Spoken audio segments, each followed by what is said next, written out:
What's happening, Hardwood fans? I'm your online host, Nathan Takitch, and joining me tonight to break down a little TVC Ohio action is Alexander online reporter Mark Dohner. Now, Mark, the Alexander Spartans traveled to Ben Wagner Gymnasium to take on the Nelsonville-York Buckeyes, looking for their first conference win of the year, but they fell short, losing by 15. The final score was 62-47. Now, despite the large point differential, this was really a close game throughout the whole contest, but NY, they were able to step it up in the fourth quarter. Well, yeah, certainly, Nathan. The defense was the key in the fourth quarter. The first half, they were in a man set, and then they switched into a 1-3-1 zone. And this pressured Alexander's shooters, and they were having trouble knocking down shots. And then they were able to rebound and control the paint, which transitioned into good shooting on the offensive side. They were 6 of 23 in the first half, 14 of 26 in the second half. They had a 21-point fourth quarter compared to their 23 points at halftime, and a lot of those points came from free throws. They had 16 of 21 from the free throw line. Now, you mentioned the Buckeyes' big second half, and it was really fueled by one certain individual's big effort on the night. Yes, Mark Carter had 16 points. He was 4 of 7 from downtown. He was 0 for in the first half. So this really got his teammates involved with his spark of energy.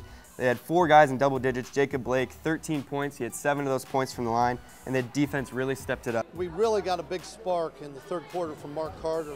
When he got hot, everybody kind of lit up. Jacob Blake got going in the on defense, and we switched from a man to our matchup zone, and it gave him a lot of problems. Now, Mark, the Spartans, they were painfully close to getting that elusive first conference win of the year tonight. It just didn't happen. It's kind of been that way a lot of the season for the Spartans. They've had a lot of close losses.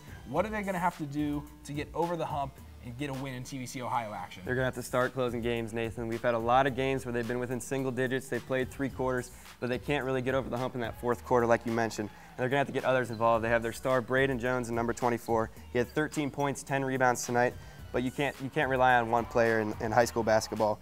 Freshman Seth Richardson really stepped up tonight. He had 19 points, 7 rebounds, and if they're going to want to make a run into the playoffs, they're going to have to get guys like Richardson involved. Well, they're going to have to do it quick. They have a quick turnaround. They host Oak Hill tomorrow night, trying to snap their 3-game losing streak. And Nelsonville-York, they're in action again tomorrow night as well. They host Liberty Union tomorrow, hoping to continue their 3-game winning streak. Thanks a lot, Mark. Remember to check us out on the web at woub.org/heroes for all things TVC. And also remember to give us a look on social media, like us on Facebook, or follow us on Twitter at Hardwood Heroes.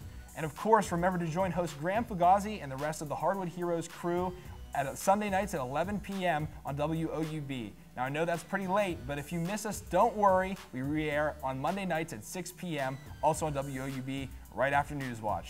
For Mark Dohner, I'm Nathan Takitch, reminding you to be heroic.